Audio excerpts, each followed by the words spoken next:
Hello guys, I hope so you all are doing well. So in last video I covered that how Christopher Drink of Games Business Show tried to portray Stop Killing Games as a failure. And many notable YouTubers besides me covered it. Obviously I've just started my channel, I'm not any notable or famous YouTuber.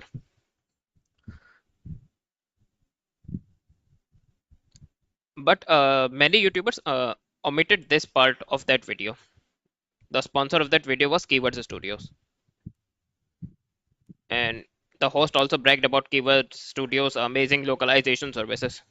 And we all know the harm the localization services have caused to our favorite games, especially those from Asia. Isn't it in the good old days this used to be called translation? Now it's entire localization efforts, localization teams. And in the good old days, only 2 to 3 people or just a single person in the team used to do all translation work. And games used to have much better dialogues, jokes. Now, with more localization efforts, the writing is garbage. Uh, Hardly there are any jokes in games, and writing is not good at all. And the intention of creating these videos is that organizations like Keyword Studios, they like to operate within the shadows, quite similar to Sweet Baby. So it's important to highlight and call out these organizations so that they can get exposed, and the game studios which we love, they will think 1,000 times before hiring services of such studios. Because Sweet, that was the case with Sweet Baby. It was also operating under the shadows, but when gamers started calling it out and exposing it, and initially game studios hired Sweet Baby services, but later they realized that if Sweet Baby's name gets attached to our games, so our games end up being a massive flops. So gradually, game studios started to part ways with Sweet Baby, even the Vogue studios of the West.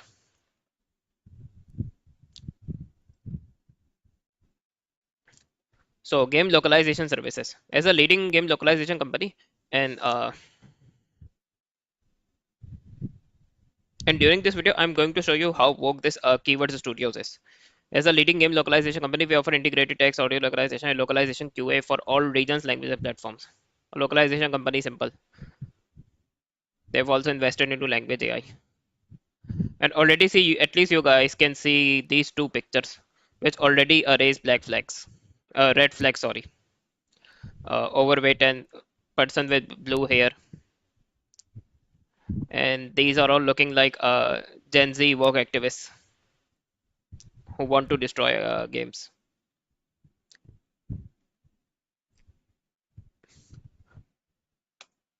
Another their services editing and proofreading, and this paragraph will be quite important.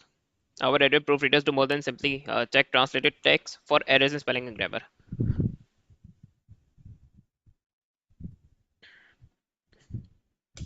And one of the notable examples of a studio availing keyword studio services is Marvel Rivals. So NetEast outsourced localization, translation, and social media accounts, etc. to Keywords Studios, because Marvel Rivals, though it's a great multiplayer game, but it has been made by Chinese developers. So obviously, many Chinese, they don't know English, and if they want to communicate with majority of the fan base, that is English speaking. So either NetEase could have formed its own localization, translation department, etc., or they avail these services from an organization like Keywords Studios. And so far, we all can see, though I have not played Marvel Rivals because I prefer single player games more. I'm not much into multiplayer games because I started playing the first Descendant, and I really enjoyed looking at female characters in that game. But after a few days, I got bored, and the reason was that the gameplay in these multiplayer games is too savvy and too repetitive. You have to keep doing same shit over and over again in order to unlock items and win prizes, etc.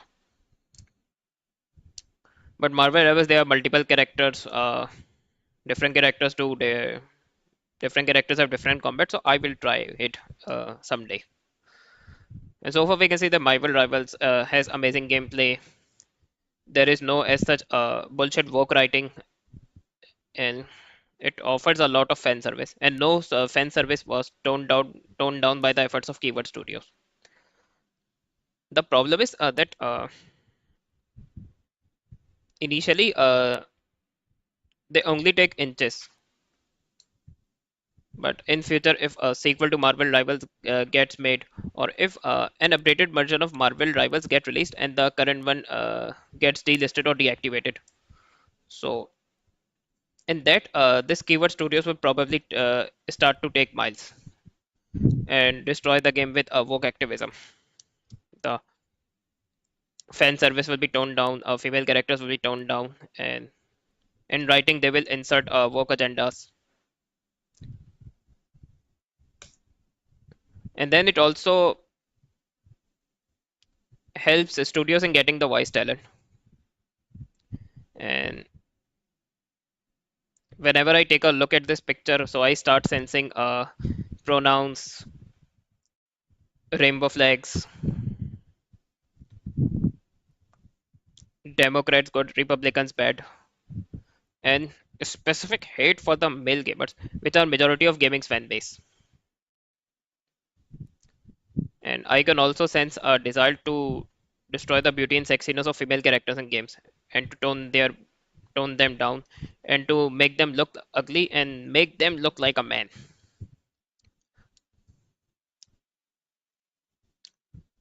And at times, such firms they get you great voice actors, but at times they will also try to force activist voice actors like Erika Ishii onto your games.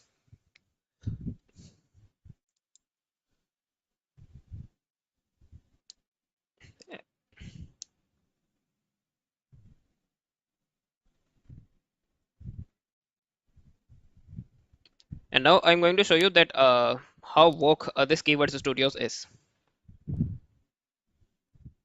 The first red flag overweight is an overweight and blue colored hair woman. We are for a purposeful diversity, equity, inclusion, and belonging journey at Kiva Studio. Through this, we aim to embed DIP principles and practices across our business and create a workplace where keywords, colleagues, experience, connection, and purpose. So now belonging has also been added to DI. Already DI was annoying, now it will be DEIP. And we support this through our environmental, social, and governance committee. So they also kiss us of ESG in order to get ESG money. And we build this through our inclusion calendar event, Women Summit, Global Accessibility Week, Neurodiversity Celebration Week, Pride, Black History Month. But no mention of Men's Day, no mention of Men's Mental Health Day. So guys can see that this is fake diversity.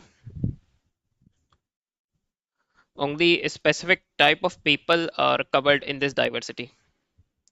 So those people don't agree with this woke religion or people who don't believe in such celebrations, obviously they will not be welcome at all.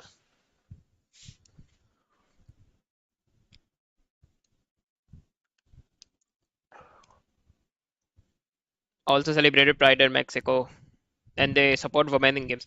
And women in games is hell bent on pushing women in gaming industry without realizing whether those women are passionate about gaming or not. If they are passionate, they should get hired. But if they are not, it's not necessary to hire women in games. And women, those who are hired under DI and ESG, the damage which we have done is in front of us. Recent example is of the Halo campaign evolved because a lot of female employees were hired under DEI and ESG, and they destroyed a legendary games remake.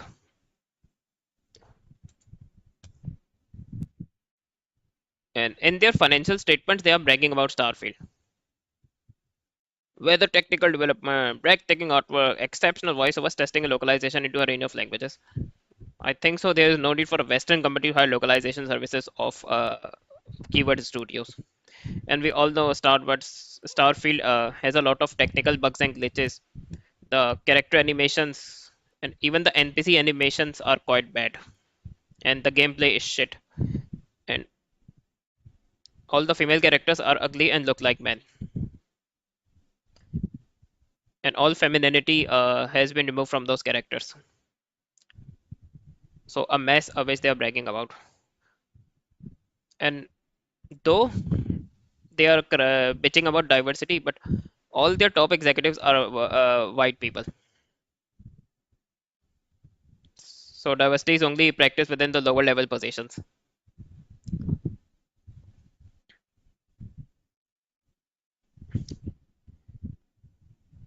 And they also worked on Baldur's Gate 3 and Alan Wake 2.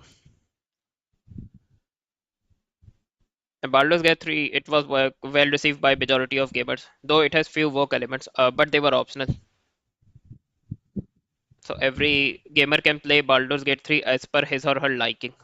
I'm not a fan of these type of games because in the Western RPGs there is that top to bottom view which I don't like at all.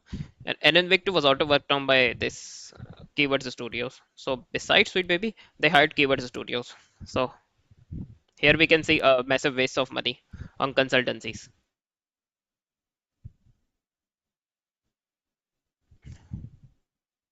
And they are bragging about ESG. Increased MSCI ESG rating from A to AA. Increased number of studios on renewable tariffs by 50%. Renewed and strengthened partnership with women in games. So obviously, they are worshipping ESG in order to get ESG money, which will be enjoyed by the white executives of this company.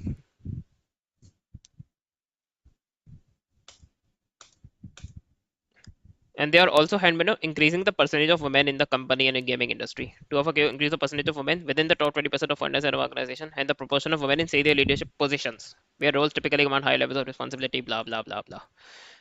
By embedding gender equity into our ESG targets. So I don't understand the obsession of Western companies of increasing the percentage of women in the total workforce. I think so. Hiring should be a merit, whether male or female. If they're passionate about games, if they qualify merit, they should get hired. And I'm from teaching, so I will give you an example that in Montessori's nurseries, mainly female teachers get hired. So male employees, the male teachers, they don't cry about diversity because women are generally better at dealing with toddlers than men.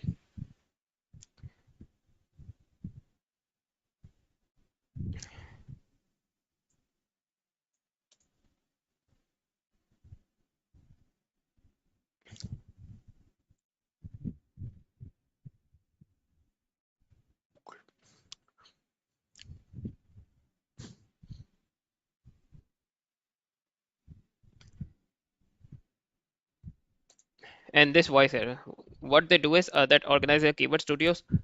Firstly, they if they get hired by an Asian studio for services, then they will also try to get their activist friends or people in the social circle, etc., also get hired in these companies, and then they get united and then they destroy, especially Asian gaming companies with activism. And by the way, in the good old days, this is a great example for these some of the best games of all time. And Jeremy Blaustein mainly did localization and translation for Konami games, and he did amazing translations and localization for those games. The writing was amazing, the jokes were great, fan service was also great, and hardly 2 to 3 people like this in a team used to do all the localization and translation work. Now, entire localization teams get hired, or companies are making their own in-house localization teams. And I can say for sure that using services of an organization like Keyword Studios is not cheap. So more gets invested into localization services, but the writing, jokes, fan service, and the quality of games is trash because more focus is on activism. And this paragraph is quite important. Rather, they stay constantly alert for any contextual slips. So now they only check spelling and grammar. Constantly alert for contextual slip, terminology inconsistency, or off-brand moments, seeking to always match a translated content perfectly with its source material. So anything that offends feminists, wokies, people who follow woke religion, people who are part of protected class or the Rainbow Squad, uh, jokes, anything in the writing that will get removed. and especially those things that make male gamers happy. They get toned down.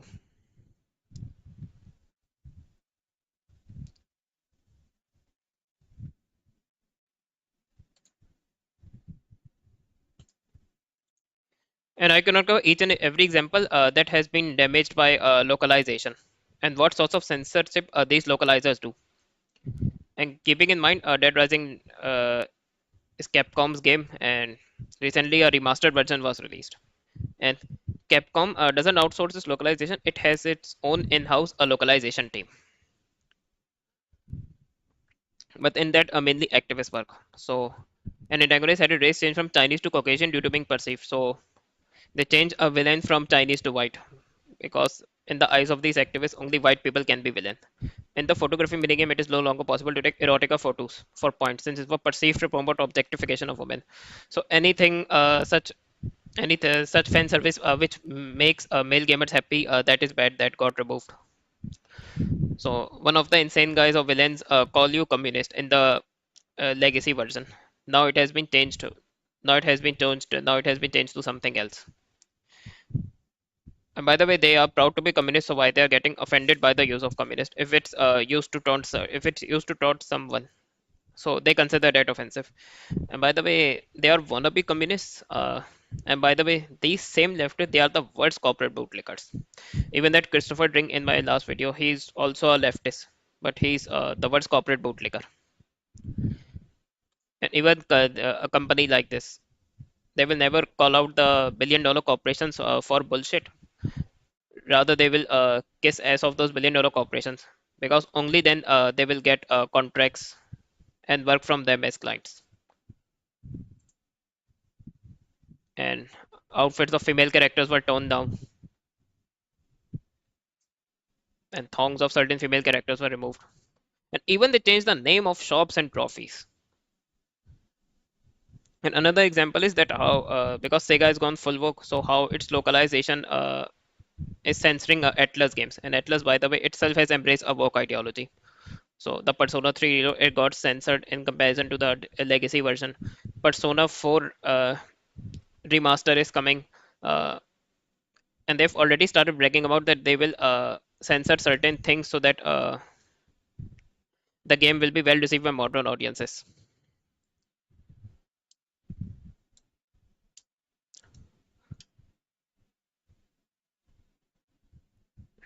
And by the way, after this disaster, this game ended to be a massive flop because the gamers then preferred sticking with their legacy versions of this Dead Rising game.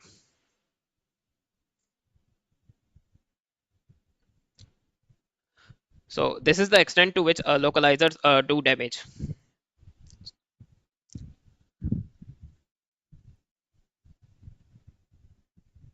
So I hope so that in that information will help you guys.